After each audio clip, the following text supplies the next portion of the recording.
And then the guard put his bayonet on his gun, and he turned and put it into my back, and he started running me through this first cell block. And when he stopped in front of one of the doors, I looked up at the door, and written on the door in Indonesian with chalk was, "Orang ini musti mati," this person must die, and I knew I was in death row.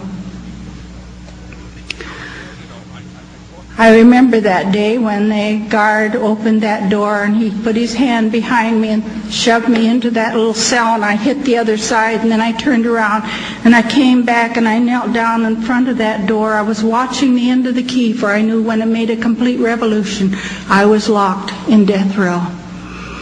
And when he pulled the key out and started to go away, I suddenly realized I was sitting there on the floor of that cell and I was singing. You know what I was singing? A song I learned as a little girl in Sunday school. I don't even remember memorizing it, but I was sitting there singing, "Fear not, little flock, whatever your lot. He enters all rooms, the doors being shut. He never forsakes, he never's gone, so count on his presence from darkness till dawn." They could lock me in that cell, but they could not lock my Lord out. Became a veritable chapel, a sanctuary to me in a wilderness place. Many times when his presence filled that cell until I've opened my eyes because I thought I must be in glory. And I would see the cell walls around me and realize that God was there with me. And the first day they threw in a tin plate that had some rice on it with a little bit of sugar at the top, and I was so upset I couldn't eat it. So he came and grabbed it again, and he said, "Well, if you don't like sugar, you'll never get it again," and he didn't. Then when they realized I had dysentery, they took me off of the whole rice and put me on rice porridge. Of course, I had no spoon. I learned to handle rice with my fingers, and it's a nice way to eat it. Just roll it into a little ball and get your thumb behind, just pop it into your mouth. And I like eating rice with my fingers, but porridge, that was something else. And one day I had climbed up because I was having an attack of malaria. And I got up to the transom above the door, and I was hanging on there. And I had one foot on the doorknob and the other foot over on the windowsill. And I was hanging there, and I was trying to get air on my face because of the terrible fever from the malaria. And I could see the courtyard there. There was an overhang of the roof, so nobody could see me, but I could see them. And I was so fascinated to see other women. And most of them were native women there just for minor misdemeanors, and they were allowed to walk around that courtyard in the afternoon. And I saw this one woman, and she was edging off toward the fence that was at one end of the courtyard. It was covered with Honolulu creeper. And through that Honolulu creeper came a hand, and on that hand was a big bunch of bananas. And seeing those bananas, oh, I wanted anything to eat. I could smell those bananas. I could remember the taste of bananas. Oh, I wanted a banana. It was like a physical hurt within me. And I got right down off that door, and I got on my knees, and I said, "Lord, I'm not asking you for a whole bunch of bananas like she has. Could I have just one banana, Lord?" And then I did what maybe some of you do it too. I think most of us do. I tried to figure out how God could get a banana into that prison for me. And I said, "Now, Lord, now there's these two men that have been trying me, and now neither one of those men would ever bring me a banana. I know that. Then, Lord, there is this other guard, and he wouldn't give me one. And there's this older man that's been coming here in the evenings to do guard duty.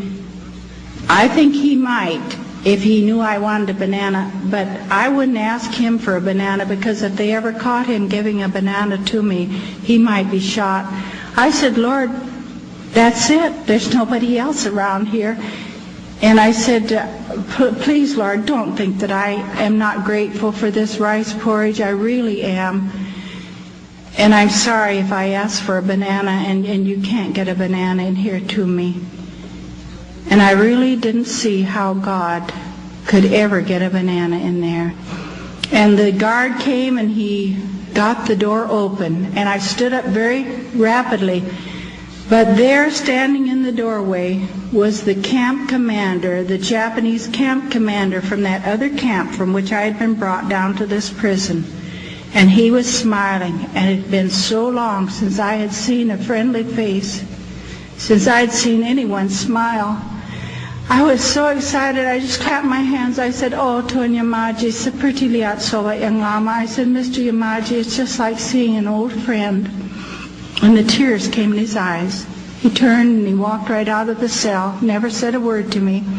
For a long time he talked to those other men who have been trying me. I don't really know what he said, but I think he was telling them about the day when I heard that Russell was dead.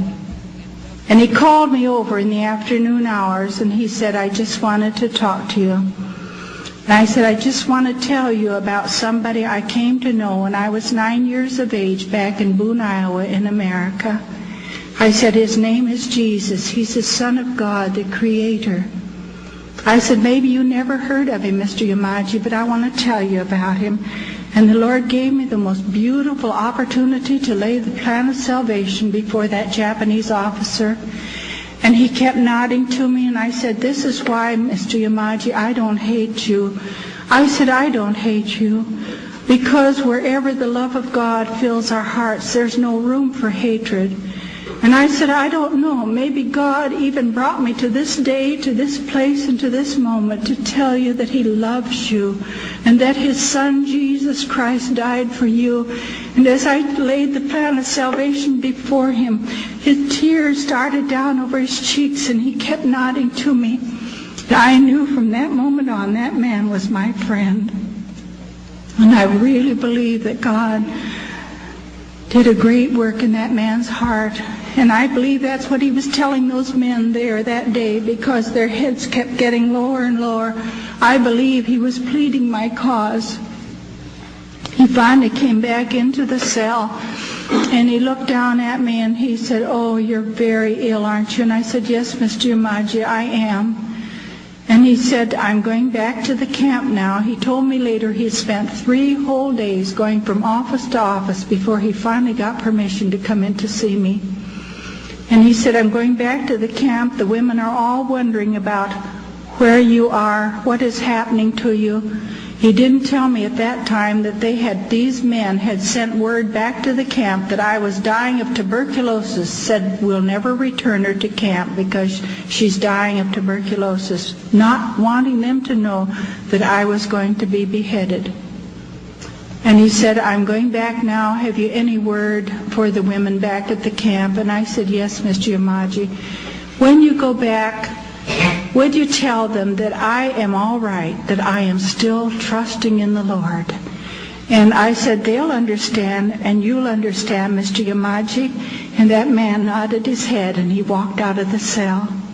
He was gone just as soon as that door was locked, and I heard them walk away. It hit me. I hadn't bowed to any of those Gestapo men.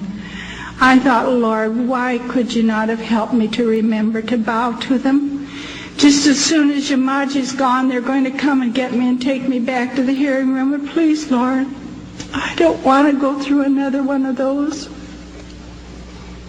And then I heard the guard coming, and I knew he was coming for me, and I stood up and I said, "Lord, I need strength to walk to that hearing room."